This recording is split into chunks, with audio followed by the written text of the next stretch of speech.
Hello, everyone. Welcome to the Dojo Dialogues podcast. I'm your host, Alex Mendiola, and today we have a very special guest, Scott Evans. Welcome to the show, Scott. Thank you very much, Alex. Great to be here. Now, I say you're a special guest because, as far as the martial art that we both share, you are currently the highest ranking individual practicing this art in all of North America. It comes with a special title. So obviously, I call you sensei. We have a number of different ways that we refer to our senior instructors here in the world of Hakko Denshin Ryu. So if you wouldn't mind just tell us your title and if you wouldn't mind elaborating on what it means, and then we can jump into the regular conversation we're going to have, just so everybody knows what we're talking. For sure. Thank you, Alex. And it's great to be here with you. Thank you so much for making time and allowing me to be on here. So my rank is Hanshi Shihan, and I'm Chief Head Instructor for North America for the Hakko Denshin Ryu Jujutsu Federation. My full title is Mankyo Kaiden Hanshi Shihan Sandai Kichu. And what that means is it's pulling from the Shihan rank, which people who are involved in a traditional Japanese art would know this. This is in a Japanese system, you can be, it's a master rank, but you can also be a master of other things in Japanese culture, in calligraphy, in the Japanese tea ceremony. So that same system ports over to Japanese martial arts. And then there's another rank beyond Shihan in our system called Kaiden, where that's traditionally where you would have gotten a Menkyo Kaiden license, which is a license of total transmission. And that is something that that essentially the head of the system would bestow upon a senior student if they wanted to go teach traditionally. Okay. And then beyond that, in the early 70s, our art was founded by Shodai Soke Michael Lamonica, but then he also trained it came from Hakoru Jujutsu, and he was taught by a man named Shodai Soke Okuyama. And so in the early 1970s, he created a system an additional rank called Sandai Kichu, which stands for Three Great Pillars. And the premise is that these are concepts that would essentially undergird the entire system and became yet another level for the art. So right now, you're the man. You've got all of the ranks. I mean, I think that are, as far as I understand, available in North America at least for Hakko Denshin Ryu Jujutsu. So that's why I say Scott is a very special guest. He's also very special because he's my sensei. Number one, I trained from the beginning with Scott 20 years ago. I think we became friends. We started off as instructor-student, and I like to boast that I was your first student, although there was one other student in the classroom, and this is kind of cool. I don't know if you knew this about Megan. So Megan Gantz studied with me under Sensei Scott's tutelage in Ann Arbor, Michigan. We were both University of Michigan students at the time. And she went on to become and is quite acclaimed as a writer and producer of comedy television. So she worked on the show Mythic Quest for Apple TV Plus. She produced the Modern Family series. I mean, a ton of award-winning comedy shows. So look her up. Everybody watching, look her up. I'd like to say we're still friends. We don't really talk anymore. She's way beyond me at this point, but I'm always very proud to mention that I was the first student of Sensei Scott Evans, but of course, I was also in the company of greatness, although, kind of before she achieved her stardom as a writer and producer of television. So Megan Gantz, awesome. And then, of course, working with Scott is great.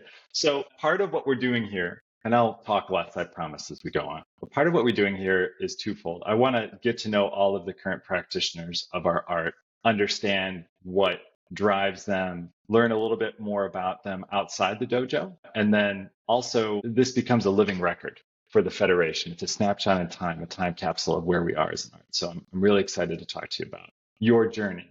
So I'd like to start at the beginning. And I'm not sure, maybe we'll broaden it here. So I was going to ask you, how did you start with Hakko Denshin Ryu? But I don't know if you did any martial arts before then. Like many of us in the US did like a karate class when we were a kid or something like that. So tell me about your first encounter with the martial arts that you remember, and what about it excited you at that time? Sure. So I never took part in it, but when I was a kid, I may have been 6 or 7. I actually watched a karate class to see if I wanted to do it. I don't remember the specifics. I just remember like a snapshot of it, and I never pursued it for whatever reason. Or my parents never took me. But how I got started in martial arts was I went to the University of Akron for my undergraduate degrees and my grad school. And so as part of that, you had to take a physical education class. And so there were, 30, 40 classes you could take. Two of my friends and my schedule worked out such that it was self-defense. And what I learned from that, the instructor for that class was actually someone who during the semester tested for his Sandan rank, or his third degree black belt in Hakko Denshin Ryu, with Soke Michael Lamonica. That's coincidentally where he was essentially the head of the system at that point in North America, reporting to in the Japanese Federation for us, and so I got to train there. And so basically, I finished the semester, and one of my roommates would always stick around and ask questions. He would ask questions of the instructor, and I'm not a big guy. I learned obviously you don't have to be. It really always comes down to technique. But my roommate was a big guy. And the instructor would just lay him out after every class. And I just thought that was the coolest thing. And I have to learn this. And that's really what it was. And so the semester ended and I had a transition because it's a true story. I was a broke college student. My car wasn't working for about 3 weeks. And I was finally able to make it out a few months later to what was the Hambu Dojo in Akron on Sensei Lamonica's property. He had the dojo built behind his house. And so I remember knocking on a Tuesday night, asking if I can come to class, and someone else answered it wasn't him. But then my first class actually was the Taikai of that year in August, which was and that's where I met Yasuhiro Irie, Antonio Garcia, and that literally was my first class coming in. So they got me kind of suited up. No idea what was going on, knew nobody there, and it was just one of those very intimidating things to step on the mat and just kind of. But they were very gracious. So that was how I got started in it, and that's how I Wow. And the rest is just me sticking with it. I had no idea that your first official class was the Taikai. That's incredible. Now, for those that don't know, obviously, I think the bulk of our viewers are going to be folks who are in this art. But for those that don't know, if we do attract some others, when we attract others, put that out there in the universe. First of all, Hanbu Dojo means headquarters in Japanese, right? Is that correct? Yeah. And then Taikai, I've heard it described as a meeting of the masters. So you mentioned Irie Sensei and Garcia Sensei.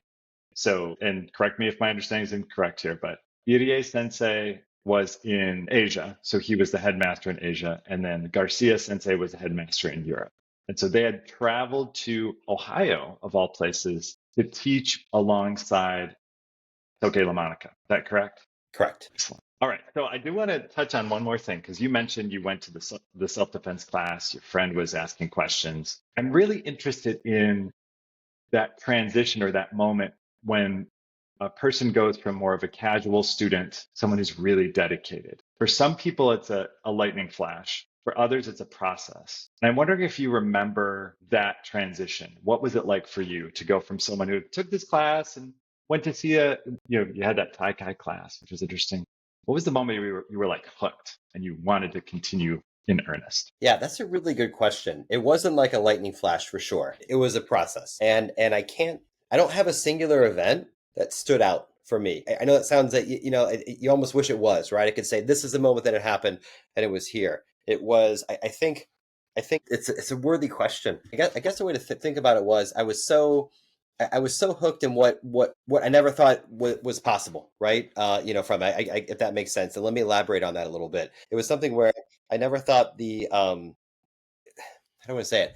Like I said, again, not having taken martial arts in the past, I had no idea what you could ever do with it, right? And I understand people understand things non-martial artists understand, basic, you watch movies growing up, right? I would watch Jean-Claude Van Damme and all these other movies and things like that. And then Steven Seagal came up, right? And you could see these things and, you watch, Bruce Lee movies and things like that. So you would see these things, they seemed amazing. They seemed beyond what you could do. And I think one of the things I really, I found a great group of people who really became kind of a dojo family, right? That's one of the things I really emphasize now on behalf of our federation. We really do experience, as you stick with it and you progress, you do go through life with each other, right? And so you see the highs and the lows and you gather around each other for celebrations, but also some very challenging times as well. And I think that's something that really attracted me as well. I think we are a humanitarian art. We're focused on self-defense. And so I think that attracts a certain type of individual who's looking to pursue that and to stick with that.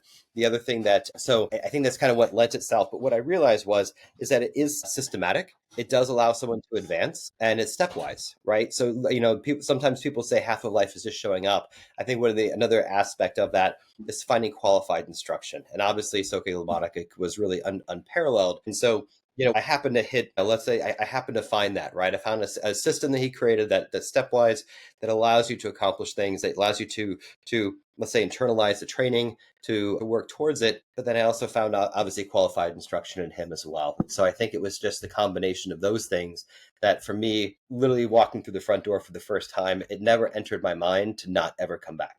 Like that's and to Wow, that's this day, it was never like I think I had to have hernia surgery in 2000, and that was the only time I ever stopped training for any length of time. It was just something that I did. It was just part of me. that's amazing. You talked about just I'm going to repeat it back to you so I'm sure I Please. understand the nuance here. So there's like this nexus of qualities that kind of snuck up on you. It sounds like it wasn't a flash in the pan moment. Oh yeah, this is what I'm going to do. Like I am in it. But when you have that high level of instruction, and again for listeners at home, it's important to note that Soka Lamonica trained in the family home of the founder for a long time. I'm not sure how long, but quite some time, and was a I've heard him described as an adoptive son of the founder. Mhm. And so to have that kind of close connection with the founder of the art and to have that direct transmission speaks volumes as to like the skill that he was able to bring to all of our lives that had the opportunity to study under him. Sadly, we lost him recently. He passed away recently. Mhm. So you have these, and then you talk about kind of this camaraderie, this idea of that you become close with the people you train with. And it's Mhm. interesting you mentioned that because I can certainly attest to this as well. The way we practice, and I want to get into like a general description, of yours on the art itself, but I'll just jump ahead a little bit and say that the way we train is always cooperative. You can't really train by yourself in this art. I think of things like kung fu and karate, where they have these forms and these things you can do by yourself. You can't really do that with our art. You always need to work with someone else. So let that transition then to this question of, okay, don't feel like you have to do it in a nutshell, but if someone's unfamiliar with the core principles of Hakko Denshin Ryu, how would you describe it to them?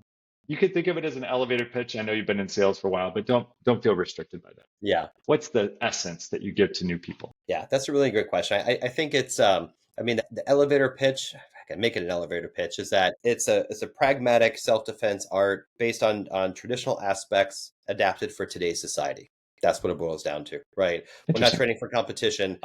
Where and to build off what you said earlier, you're always working with someone because ultimately you have to have it. For us, it's not dissimilar to some other arts like that do need. We call it an uke and a tori relationship, right? You're going to have some person receiving the technique, some person delivering the technique, and so it's a dynamic.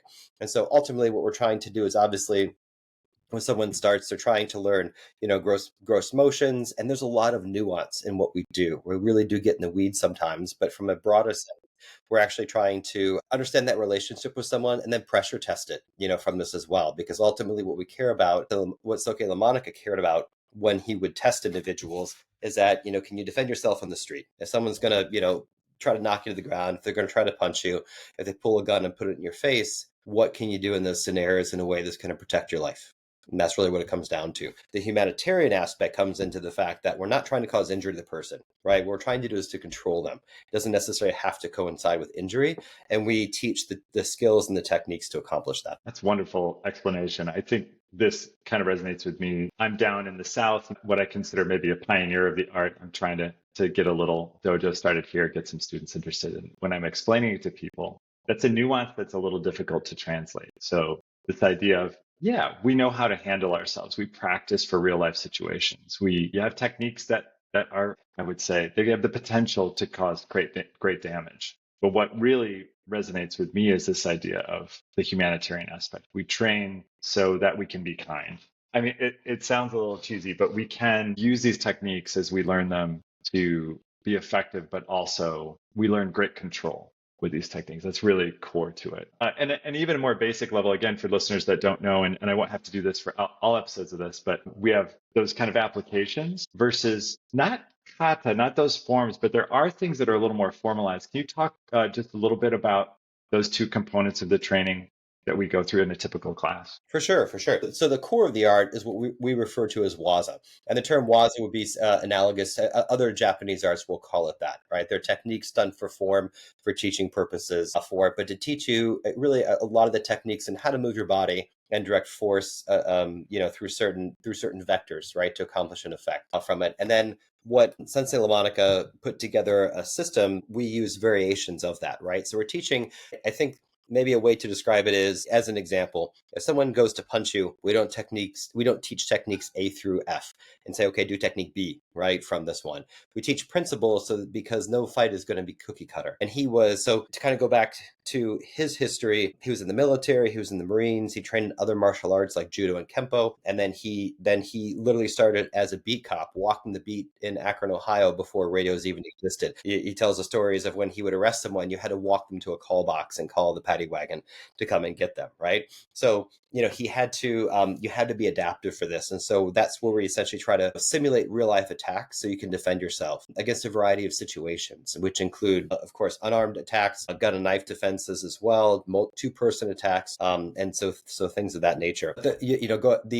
The art itself is the lineage is hundreds of years old. And so this essentially would have been, I like to describe it sometimes as a sword art, because it's in some of the waza techniques that we teach, there's going to be wrist grabs, there's going to be grabs of some kind. And so the origin of that was, why would you even care to grab someone's wrist, is because they all had swords, right? So if they couldn't access their weapon, they had to do something about it. Or if they lost their weapons and were unarmed, then you were in unarmed combat. And so then, essentially, how do we take that martial tradition coming back from feudal Japan, and as it's progressed through the years, through the centuries, then what does it look like today? And what it looks like today is we're keeping those techniques, not for, obviously, for tradition's sake, but there's a lot to be distilled and pulled out of that, which will inform our movements to then help us as we learn to actually defend ourselves in real life circumstances. Yeah, thank you for that clarification, Scott, because it is really helpful. I think people, when they first start, that's been challenging for me, like teaching new people without the benefit of having senior students around. I know you did a great job with me and Megan when we were starting out, just like focusing on waza, just let's do the waza, and it all grows from there. Mm-hmm. But how do we present a class which has, I don't know, maybe some of the typical or stereotypical hallmarks of a martial arts class? How do I, not that it needs to transform into something like, like Cobra Kai Dojo or anything like that. I'm not suggesting that, but this idea of, I think people walk into a dojo having certain expectations. And I think that we both provide, like on first glance, people will be like, what's going on here? But it's also when they start to practice, oh, there's a lot going on here. We talk a lot about it. The techniques that we use are really quite invisible. If you don't experience them, it's difficult to see what's going on. In fact, I know that some of the higher dans, I'm working on learning Sandan, the third degree black belt. Much of what we do, you can't see at that level and higher. Like it's not visible from afar. But you can certainly feel it. Right. And to elaborate on what you mentioned, I'll latch onto the word invisible that you brought up. And so the real power of the art, and we do a lot of, so maybe even take a step back. So in today's society, when people think of jujitsu, their mind automatically goes to MMA, right? And they think some type of grappling system, right? So what I tell people is that, just to delineate that, is we teach Japanese jujitsu. There's going to be a lot of strikes, there's going to be a lot of throws, there's going to be a lot of joint locks to control the person, because ultimately what we're trying to do, if you control the person, you can essentially eliminate their desire to continue the attack. And that's what we're trying to do with this for it. So, but where do we get the name Hakko Denshin Ryu, right? The Hakko refers to this notion of the eighth flight art.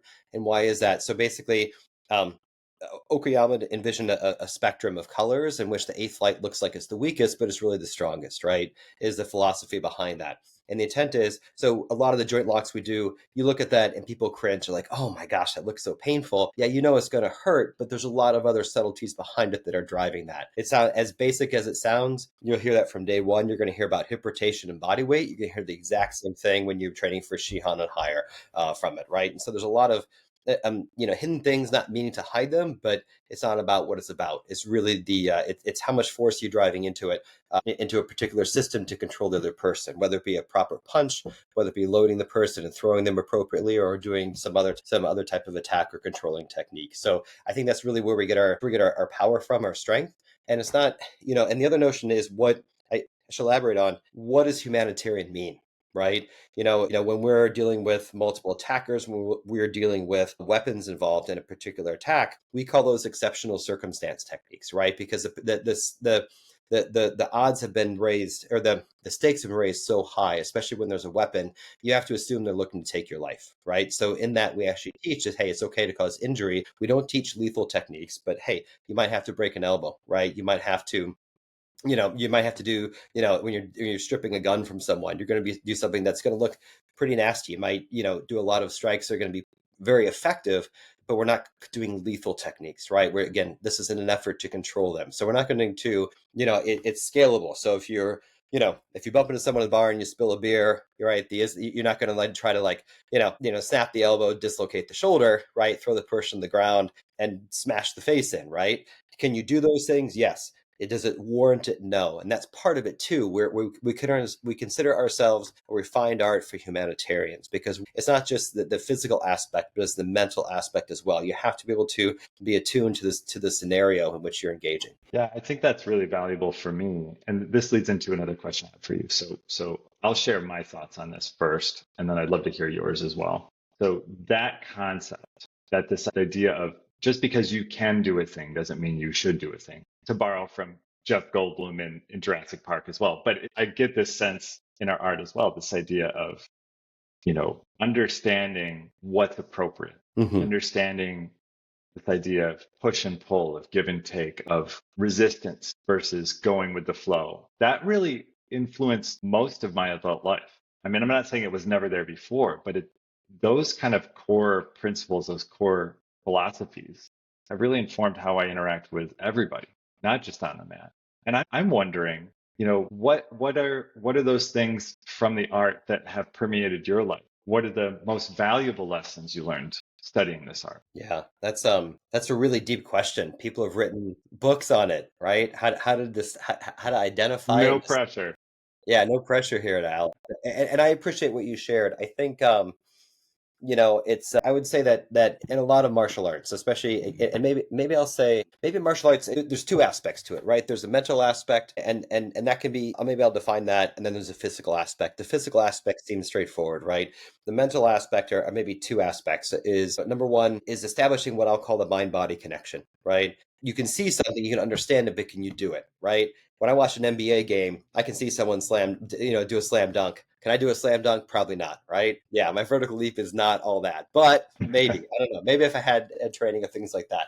So I'm just using that as kind of a silly example for me, for it. But there's a lot that is unpacked in there, right? So if you can do that, it's going to inform other ways as well. But also then there's that, and that's going to form how your mind and body work together to accomplish a technique, right? Of whatever it looks like. Now, with that being said, then there's a separate aspect, which is, the development of character, right? And to your point, like pulling from Jeff Goldblum's, quote, just because you can do a thing doesn't mean you should do a thing, right? It's we're not looking, and there's and that leads into another aspect of the art, just even thinking about our notion of striking. One of the main principles of what we do is a temiwaza, so some striking of some kind, right? So when we do it, ultimately what we're trying to do is to accomplish a technique. It could be simply an escape, right? It could be a simple push, right? Just to get their attention or distract them, right? Or it could be something more significant. If they try to stab you in the chest with a knife, you can turn and you can maybe dislocate a joint, right? And that's to help then to prevent them from doing that for a second time, right?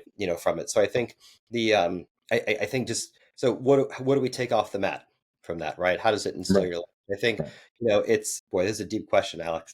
And I gave you one like this, so I'll be honest with the viewers too, that I did give you a list of questions. I tweak them a little bit based on our conversation, but this one's a little different. It is a little deeper. Yeah. No, I think I'm going to pull from something more advanced in the art, because the Sandaikishu, the kind of the, not endpoint, the senior rank that we teach, but it's not the endpoint of the art. I will tell you that. You kind of get a new game +1 for those of that, if you have any gamers in your life and think about it, from it. There's a lot of things that distill over, right? Having a sense of patience, having to be patient with yourself, be patient with others, maybe I think adaptability, but also and also having to stand firm, and the wisdom to know the difference, right, in life, and things of those nature. And I think I could probably unpack those at a significant length, but I think those are some things that come to me at the top of mind when I think about No, that. that's great. And I will say that I hope this isn't our only conversation on this show, podcast, or whatever about these topics. But since it is our first one, we'll zoom out a little bit. But no, that makes a lot of sense. Like this idea of wisdom and character building. Mm-hmm. You Right. hear those terms bandied about for children's classes. Hmm. That's a big, I guess, marketing or selling point for parents to put their children into martial arts, Sure. build Yeah. character. And to that point, to build character, because it's, there's also, I think one of the most important qualities in life is this notion of grit. Am I going to stick with something and stick at it, right? It can, and this, and, with that comes a notion of commitment, right? As well. If you think, I heard someone who was, she's a nationally known, maybe internationally known minister. And she was talking, and she said, I don't care if my husband's excited. I care that he's about when I walk in the door and he's happy to see me after 40, 50 years of marriage. I care that he's committed to me. So, and so people talk about perseverance, but there's a book entitled Grit by the person, I think she was a psychologist who really talked about this, but it's the notion of sticking with something even when it gets challenging, right? I can drive to the dojo and it's sunny and beautiful out, but I live in Michigan, and since I'm not in South Carolina, Alex, as you are, right? Think when it's negative 10 degrees and there's snow and it's cold, but you're going to go there, and you have to find value in it's just kind of part. Like I said, there was never a notion in my head that I'm not going to do this. Like it's just in what form and what location it took place and who I'm doing it with, right? And everything. So I think those factors are, and so, it's, when you make a training commitment, there are people in life who will say, okay, I'm going to stop at such a rank, right? Or, whatever. And it's not that life events don't happen, right? You could have a major family event. You could have to move for your job, things like that. Everybody understands that. But, if those events aren't present, how are we choosing to spend our time? Are we choosing to develop ourselves and others and give back, or are we choosing not to? And that's and so I think all those things wrapped up, but grit stands out, I think, is an important aspect. That's great. It's funny. Well, there's a couple of things I could say about that, but I'll save them for an offline conversation. But the idea is I'm seeing some parallels too, because I know you're a man of faith. And I see some parallels with the way you describe these core fundamentals, these things you take off the mat. And I'm wondering, are there any other parallels you draw between it? And we don't have to dive deep into, it's a very personal thing. I just know that about you. And I don't know that everybody does or that everybody will, seeing this. Is there crossover there? I mean, we're talking about a martial art based in Japan. It's hundreds of years old, with roots, I would imagine, in like Shinto and Eastern religions, Buddhist offshoots. But I certainly see parallels between the world religions. But I'm wondering, you know, from your life of faith and your life in the dojo and those principles, is there crossover? Maybe something that I would not necessarily expect or that others might find surprising. Yeah, I And this think was not on the list of questions. I'm just putting that out there. This one that's was not. okay. It's a really good question, actually, and I appreciate it. I think, yes, yeah, I think I'll start with something that Sensei LaMonica said. One of the things that he told me once is that, he said, and I give this story. He at one point, it was after class, and he said, there are 5 or 6 people in my career in law enforcement I legally could have done something very dangerous to them because their attack was so aggressive, right? Think like, pulling a knife. So, I mean, something very severe, right? But he made the choice to control them because he understood these techniques. So, what do you do with a life given to someone when the otherwise, would have been no doubt, right? And, for that. So that notion of just because you can doesn't mean you should, I think extends to a lot of things in life, right? And, from that. The other thing that I found as well is I've met with other martial artists, pulling from an aspect of faith, what people look at isn't what makes up a person, right? The exterior versus the interior. And you would never know some people, that are really superb martial artists, can do really amazing things, accomplish really great, are phenomenal technicians, and you would never know by looking at them, right? So appearances can really be deceiving in a very good way, right? So you never assume, get to know the person, get to know the individual. I think is a parallel, you can certainly pull from that. And then I think, as people, I think, progress in martial arts, more is asked of them. I don't want to say administratively, but organizationally, right? So the kind of that notion of too much, to whom much is given, much is expected. So if you've been given a lot, it's, do you sit on it, or do you, seek it out to help, use it for other people and build them up, right, in lots of different ways. And I think ultimately that's the instructor's reward, is when you see people who, from whatever walks of life they come from, right, to, and you can have an impact in their lives that you may never see them again after 6 months. They may stick with it for 30 plus years. And it really is an amazing journey. You never know what it's going to be like, right? And I think that's, kind of all those things wrapped up, I think, have parallels in faith, right? We certainly don't have, yeah. So I appreciate the question. But I think those are some things that come to top of mind, right? And You know, ultimately, Go how do ahead. you, Sorry. Oh, no. I'm sorry. I'm just my gears are Go turning ahead. with the notion of the question, but I think as well, how do you want to conduct yourself in life? I think is a big, not you, Alex, right? But just anybody in general. Do you want Not to right. be, yeah.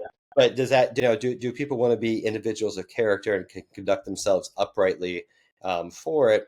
And what does that look like, right? So I think there's the people who I've known to be very, very good at the art and have an impact both off the mat and on the mat are people that have very upright conduct. And as for people that are familiar with Sandai Kichu, those are some aspects that are talked about and kind of pulled from that, but doesn't fully encompass it. So, anyways, not to get long-winded, not to get too No, ethereal, this but just to give a kind of try to speak to it, give some context, but maybe distill it down. I would love to continue this again, maybe in a subsequent episode, and like talk more Absolutely. about that connection. And I think it moves. It certainly parallels with faith, but it's generalizable with or without faith. I think. Hmm. I think it. I mean, and I certainly see the connection with any particular faith, Hmm. but also the general question of morality and character and all these things are interconnected. Anyway, rich ground for future conversation. But you Absolutely. did mention about the instructor's reward, and this is a nice little segue into talking about being an instructor and being the top instructor right now. Because I know when we first met, you were already a Yondan, which is a Hmm. fourth degree black belt. And for those that aren't familiar, the ranking system, you've got the colored belts up to the first belt. There's four first black belt. There's four black belts, and then beyond that, if you're lucky enough, you're invited to train for the Shihan ranks. And those were some of the titles that Scott holds. But I remember working with you having already achieved that highest black belt level. And then to see your rise down to for total transmission, Sandai Kichu, and even being, and I should note, elected to this rank. So it's not something that was bestowed upon it from one person to another. All of the highest ranking members of the art of the Federation of North America came together and said that they wanted you to lead us. I think that ties in also to this idea of character and what I've known of you as a human being all these years. Having that high character really matters. And I think when you have an art that creates that culture, not that there's anything wrong with like a sport aspect of other martial arts or an athletic aspect or a competitive aspect. They will have elements of this as well, we hope. But I think that's another thing that really resonated with me is that this is important. To learn this, to be part of this, you have to hold yourself and be of high character or of good character. So let me transition now to this idea of teaching. You mentioned the instructor's reward. So I'll ask you this, see if there's anything else, and then be a little more specific about the way you teach. What are the most rewarding aspects of teaching Hakko Denshin Ryu earlier in your career, now, anywhere in between? What are those things that you find most rewarding? Yeah, I'll start with early on. I think what was most rewarding was just being able to learn it. And I mean, struggling with it, right? It was a struggle. It's like anything else. It's not. I remember learning a technique that we teach at Shodan, which is at a first leading up to the first degree of black belt. Shodan means first step or first degree, and so just trying to learn those things, I think was someone showed me a technique that we teach out of that. But I thought they had showed me something like secret, like they shouldn't have showed me, or something from another level. And I was just excited about that. So I think it's kind of that really joy of discovery, I think is really what it boils down to, right? That was really neat, from it. And so I think, and then as you progress, it was learning more about it. I was just kind of voracious wanting to see what came next. I remember if I tested for a certain level of black belt, I was so excited to kind of officially start learning the next level because the art, for every level we teach you something new. That's one thing about it. And I don't know if that makes our art unique. I've cross trained in other martial arts, but for the ranking system, I don't know because sometimes it comes down to in other systems. I've been told by other practitioners that have cross trained with us that there's also organizational requirements, right? But for us, yes, we look for people to contribute and give back once they have certain proficiencies, but then at the same time, that the art keeps giving. So that's always something that I've really enjoyed as well. And to me, it keeps revealing new things as well as we move forward. So I think that's really neat. From it. And so going back to this notion of the instructor's reward, it really comes back to developing people. I think it takes people, you have to be able to love teaching as well. I think that's something either because you have to have a passion to want to give it to other people, right? I think it's part of it. And then it takes time to learn different nuances, right? So I know you're an educator, right? And you've had those, skill sets. And so it's understanding what people come in with, and this happens over time as well. You build to these skill sets, but it's like, okay, hey, when they come in the door, I always have a conversation with them. First thing, I always have other people, if they're very first class, I literally will sit down on the mat with them and understand what their goals are. What are their goals and objectives? What do they want to get from a martial art and take with it? And sometimes you'll hear different things. Well, I just kind of wanted to try it, and I haven't thought more about it. I just kind of walked in the door, and that's okay, right? Other people have very specific requirements. So I think it starts with a premise of understanding the person as an individual when they come in, and then what do they want to move forward with that. And then the instructor's reward comes into play where you see them realize that. So it could be, maybe it's you see them get more fluid, they acquire more techniques that they can incorporate together. And and the ranking system to me is just an outward demonstration of what they already know. Right. So to me, it's not about the rank. The rank follows the knowledge. And so as they build up, and you can see that, and then you as an instructor have the ability to keep offering them more and taking them further.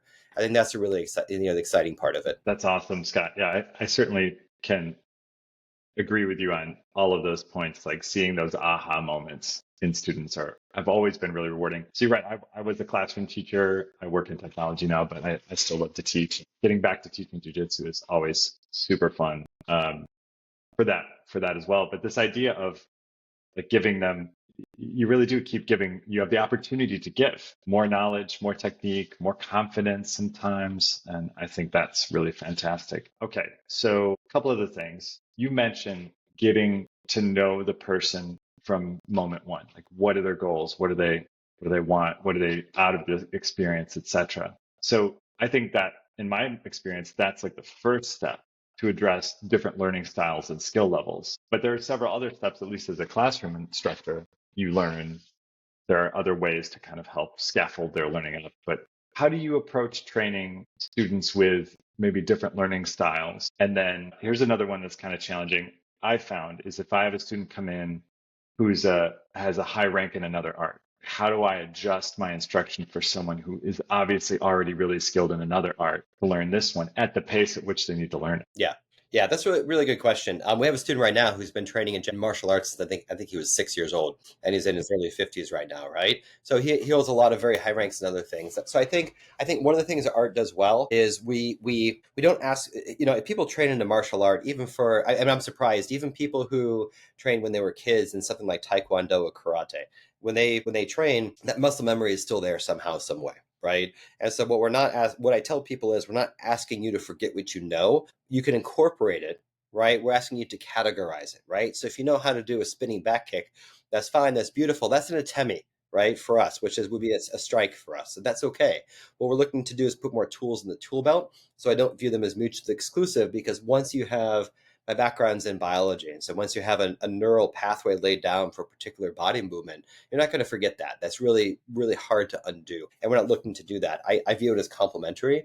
So I think, typically I see people of a few classes, I'm going to do a very broad categorization here. So for other martial artists that have cross-trained, forgive me in advance here, but typically there's going to be people who are strikers, people who are grapplers, and then kind of the two main categories that I see. So people that come in that have wrestled, that have done BJJ in the past or something similar, like a no-gi grappling system like 10th Planet, or then you're going to see people who have taken some other type of striking art. Is going to be, again, like karate, taekwondo, something else. And then you're going to see some other people who have taken maybe some type of like Southeast Asian arts, like Indonesian, Filipino things like Salat or things like that. And I've cross-trained in Salat a bit, and it's very, very complementary, I think, to what we do, because we're choosing to do is we're choosing to change the ending, so to speak, if that makes sense. Because what we're looking to do is either we're looking to escape or we're looking to control the person. That's what we're looking to do. There's really not, or to strike and use an atemi, a strike of some kind, to accomplish one of those two outcomes is what it is, right? So, and to have the mental presence and awareness to understand what to do and when to do it, and be accurate about that, right, is what we're looking to do. So Love it. So that's really helpful, especially as I approach continuing to teach. If somebody does come in with those other skills, it's really helpful to look at it as an additive process. Right, for sure. I mean, we're our own unique art, but I've seen some really great martial artists that have cross-trained in other things, and like I said, they're very, very complementary to it as well. And that dovetails with what Sensei LaMonica did. Like I said, he took judo, he took kempo, and he brought that in, and I think some other arts too. So he brought that into and even when he was in Japan training with Okayama, he still does some other martial arts as well. I remember what he trained in Manriki Gasari, which was one of them, like the ball and the chain, Oh, yeah. and chain. Yeah, so he had a chance to cross train some of those in the limited free time he had when he was there. And I remember seeing his eyes light up when he told those stories because they were so precious to him, right? Because it was a chance to be there and to train with these, masters as well. So I think to answer your question, if someone came in that was advanced in another system, I would even more so want to have that conversation with them. You've accomplished this and this point. Here's what we offer. What are you looking for? How can I help you? What do you see in this that we can help you? And what goals do you have that we can try to help you meet? Love it. Love it. I've trained for 20 years. I've had a little bit of a hiatus here and there, obviously moving around, kids growing up, those sorts of things. But how do you keep things fresh and engaging and relevant for students that have been practicing for longer periods of time? Or even those that are newcomers that I notice that sometimes I worry like, oh, is this going too slow? Do I need to spice it up a little bit? How do you approach that situation? Yeah. Yeah, for sure. It's a great question. And I think, one of the neat things is, like I said, the art really does, you do keep learning new things. And I have seen it and I absolutely feel it that once you make Sunday Kichu, the art keeps giving back to you as well. There's new things to learn, new ways to apply it, from that. So throughout our entire system at every level. So you could pull from that and use that to inform other people. The other aspect I've seen is I use the example of, and I hate to use this because I guess I'm old school now, right? Enough. Do you remember when TVs had fine and coarse adjustment? I use a microscope example because it makes me feel better about myself. But you have coarse adjustment, you have fine adjustment, right? And so, sometimes you can focus on very broad motions that are going to be, real key drivers for power in a technique, whether it be a punch of some kind. And then you can also drill down and use a fine adjustment and get really down in the weeds for that. Really talk about a lot of the details that are there. So I think we have a lot of tools in our tool belt. We can pull from the entire art and try to help keep things fresh and maybe look at it from new perspectives. And then the other thing I like to do is have students of any level, teach in some form of fashion, right? And I mean that maybe not people right out of the gate when they first do this, but once they typically have some color rankings. I did this today actually in class. I asked people, they had 2 questions at the end, and I said, tell me one thing you learned today, right? Because they were working out together with each other on Waza. And they had both had answers to that, right? Because sometimes it's, one of the best ways to learn a martial art is to teach it. So you have to get a skill set up to a point where you can teach it. But then I feel that if people know it, if they teach it, they know it because it forces them to explain something and communicate and bring other people up to that. So it's different ways to engage with that. I think is important, especially if you have black belts in the dojo that have different backgrounds. That can be a real strength. One of our students did collegiate wrestling, and you ask him, hey, teach a throw, and his eyes light up, right? And he's going to do something. It's going to be a takedown, and it's going to be a pretty brutal lock on the ground at some point. But it's still utilizing the principles we teach in the art. So I think we are definitely better together. But as an instructor, that's how you can help keep it fresh. So we're nearing the end of our time. I want to be respectful of your time, of course. And I want to shift, and I do hope that we have more conversations on the record about all of these things because sure. I'd like to drill even deeper into that. But I'd like to shift a little bit about kind of the art itself, or at least maybe the federation, because this is you've been in this role for a couple of years now. Is that right? Mm-hmm. And you and I talk a lot about, or when we have the opportunity, and Jason's another friend and colleague and works closely with Scott here as well, about federation, the future of the art, and at least in North America. So, what are your hopes for Hakko Denshin Ryu? What do you think? Where do you see it going? Where do you want it to go? Sorry, that was 3 questions. You can pick any one of them or none of them. That's okay. They're to me, they're interwoven. They're a really great question. I think it's funny. I'll go back to a phrase I used before, which is pressure testing, right? It's like, okay, do we have, I've had other people that are really accomplished in other martial arts that have cross-trained with us over time that have talked about the effectiveness of what we do. And it's really neat to see that. Not that I ever doubted it. You can feel it. I felt it from Soke LaMonica, from other practitioners as well. But I think so. I think we have, from that perspective, it really comes down to making people aware of what we do. I think it comes to branding. So then the question becomes, how do we do that, right? And I think as well, one of the things that it really, coming into this role, obviously it was a time of significant change. Right? And as you mentioned, just this last October, Soke LaMonica passed away. And so now where do we look to expand it? And so really, I have several core pillars, one of which is to really strengthen and encourage our head instructor group, of which you're one, right? It's like, how can the Federation, and the people in it support these individuals, right? How can we help them to pass it along and transmit it?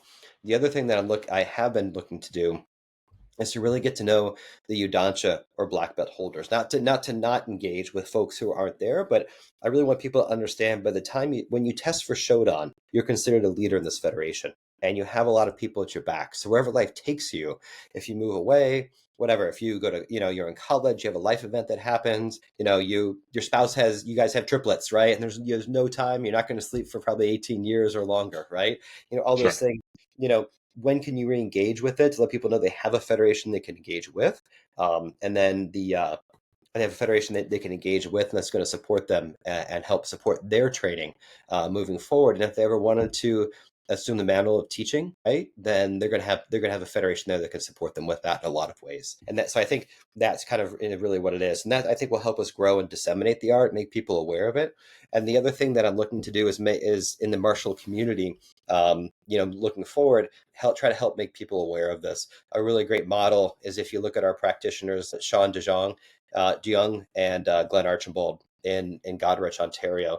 They've really engaged with other martial artists in Canada, and through them, I have made some really phenomenal friendships with that as well. And that's something I'm looking to do at our own dojo here, which I think a lot of other martial artists maybe don't think about as well. But there's a lot of really good people that practice martial arts that embody some of the principles and espouse some of the principles we've talked about here. And so I think, to kind of, make us aware of that. And I think Soke Lamonaco is a really, really good ambassador in that respect. And that's something that I'm looking to try to do moving forward as well. That's amazing. I certainly feel that. And I definitely want to, I have visions in my head of, this dissemination, as you call it, of the art being much more widespread. I would love in my dream of dreams that becomes a term as ubiquitous as MMA or Aikido or some of these other arts that have got renown. I mean, I think about watching The Karate Kid when I was a kid and like just being exposed to that as well. Mm-hmm. In math media, what have you. But um, Yeah. let me talk about. Let me ask you one more thing about this idea of the future moving forward. So, and I think you're the right person to answer this question, given your position in the artist. How can you can include yourself in this as well? But I think about all the practitioners, especially those of us who are lucky enough to teach. How can we best ensure that the traditions and the values of Hakko Denshin Ryu are preserved for these future generations, these new practitioners? Yeah, I think how to preserve it, I think is to really to embody it. I think because we're, so if you think about the history of the art, Okuyama branded this, and part of it is he had to, as a Japanese martial arts master coming out of World War II in Japan, you couldn't actively teach unless you're branding as a humanitarian art. And so I think there's a lot. What we do is incredibly effective from it. I think what we do is incredibly effective, and I think how to propagate it is to just speak of it, right? Is just to make people aware of it, like the efforts that you're doing, right? The efforts that I'm doing on a routine basis is really just to, the people we interact with in our lives is just tell them about it, right? You mentioned earlier on that I am in sales. My background is in genomics, but I'm in sales. And so I think that, ultimately and have commercial responsibilities. And so I think it's no different than just trying to make people aware of what you do and why you do it. And you never know when the person could be, as you mentioned, Jason, right? Or could be the next Jason, or could be the next Alex, right? Who are going to walk in the door and stick with it and have a passion for it that's going to carry it with them in their entire life from it. Some people may come in and take a week of classes and decide it's not for them, and that's okay. There's no, I think as an instructor, we should have no judgment or expectation. Just offer what we have and offer the best of ourselves with that. But I think for those who want to stay, there's a lot we can offer both on and off the mat. I love it. I think that idea of openness and when someone comes in, because it's funny, I think when someone comes in and takes a class with me or with you or one of the other instructors, like that's the biggest hurdle, because once they get in, it may not be for them. I think you're right, like this idea of like they try it out and it's not what they're looking for, what have you. But I don't think anyone that makes it in and takes a class doesn't see the value in what we offer. I think it could not be a fit. But for those that are open to it, I haven't taught anyone that was ambivalent about it. Hmm. It's okay. Hmm. Like it's good, but I want to do this other thing. I want to compete, or I'm more interested in guitar lessons than I am in martial arts. I thought I would like it, but that's not something I'm really passionate about. But I Hmm. haven't, and maybe we don't hear these sorts of reviews where someone leaves and like, oh, those guys are terrible. It's not worth my time. I don't think there's a real argument in terms of like the value of what we teach, but it like anything, it's timing. Right? I had two students that were really interested early on, and then they got busy with their kids. Hmm. And that happens. It happened with me early on. But that to me is one of the puzzles that I continually think about and try to ideate solutions for is how Hmm. do we get in front of the people so that they can try it out, to try it that first time. You said that first class, having all that knowledge and experience there, how amazing that would have been. But even for me, my first class with you, I came away really surprised and deeply interested in learning more. Hmm. So I think if we can find a way and it can be, my father-in-law says this all the time, from tiny acorns, mighty oaks grow. It could be 1% at a time, but if we can, like you said, scale, because it is scalable, Hmm. if we can find ways to scale, how powerful that will be. And my hope, and if anybody goes to my website and looks at it, they'll see my focus on that website isn't to talk about the ways that we can really kick butt, because we can. I mean, it's true, we can do some cool stuff, but more about the internal benefits, the sense of calm, the sense of peace, the sense of confidence Hmm. that training with great people. And I have yet to meet someone that I didn't really enjoy working with Hmm. on the mat can bring you. I think it's really powerful. And I look forward to the other thing that I was thinking about, and you were talking about there. How could someone like me preserve traditions? And one of the things that I try and hold up for myself is to continue my own education in Hakko Denshin Ryu, to come back as frequently as I possibly can. Because even, when you're focusing as a teacher in a new area with this art, and I'm sure other martial artists can attest to this too, you're teaching the first steps over and over and over and over again as those students start to progress, and you're not getting to the higher level. And it's so helpful. I came back and visited you with one of my students back in March. Hmm. Wonderful time to visit Michigan, by the way. Hmm. Just beautiful weather. But going and training with you, realizing how much I still have to learn, how much I've forgotten, honestly. And it wasn't too much, but it was really enlightening and helpful for you to, like, I worked with Scott one-on-one for the viewers out there on a technique in Shodan, this first degree technique. The fifth or the sixth technique we learned was Udeo Sayadori. And, you're talking about, pulling it, all the body mechanic stuff. I'm like, wow, it's to come back and come back to that very basic fundamental, and to hear it from you in particular. Okay, it's humbling, but it's also exciting for me Hmm. to say, oh yeah, let's keep refining. There's still more to learn. There's always more to learn. And that's what I see to do. One of the other things that I want to talk to you, and I think we're just about up for time today, but are maybe codifying or collecting the very Japanese aspects, the ceremonial aspects of how we train, Hmm. and understanding better, like, those things, even the dojo furniture that you see, the shinden, the rope with the paper, and all of those things, all these totems that harken back to the roots of this art, but Hmm. also kind of the rituals that we have for testing and for beginning and ending class, making sure that those are available and we can refresh ourselves for those when we're away for so long. Sure. Absolutely. And to build off a couple of things you said, Alex, here is I think, there's three outside of the art itself, there's three pillars of which I want our people to focus on. Kind of what is our vision? What's our set point, right? And it's those three are technical excellence, fellowship, and tradition. So in that tradition aspect, right, that's what I want. This is certainly where we come from. That is our lineage, and we carry that on every time we step on the mat. But you said something else as well when you came up and we trained just a couple months ago. We had, there. I heard about concepts in religion too. Some of the basic concepts are so easy a child could understand. The quote I heard: "So easy a child could understand them, but so deep a theologian could drown in them." Right. And Mm. so I think, for people, you have to have a teachable spirit. You have to have an appreciative spirit. And this goes back to what we talked about before, things you can be, have on and off the mat, and then how do I want to say it? You have to enjoy the journey, right? You have to have a joy of discovery, right? The goal isn't to get to a certain point. We have these lines of demarcation, Shodan, Nidan, Sandan, Yondan, etc., right? Those happen to be lines of demarcation when we're learning a system, right? And if you really, really enjoy that learning aspect, incorporating it and coming back to revisiting it and make it better, more clear, it's like one of the analogies I give is that you have like a window or a mirror, and it's very, very fuzzy, and you keep wiping perpetually, and the image gets clearer and clearer and clearer as you progress. And when you think you're done, you come back and you find a spot you missed right at the beginning, right? We build on that, and we do it together. So you get to incorporate those three things like I just talked about: that fellowship and the bonds that come with doing that, right? That tradition that we're following, and then just the technical excellence that we're all striving for. I think really kind of come together. That's kind of how I approach it.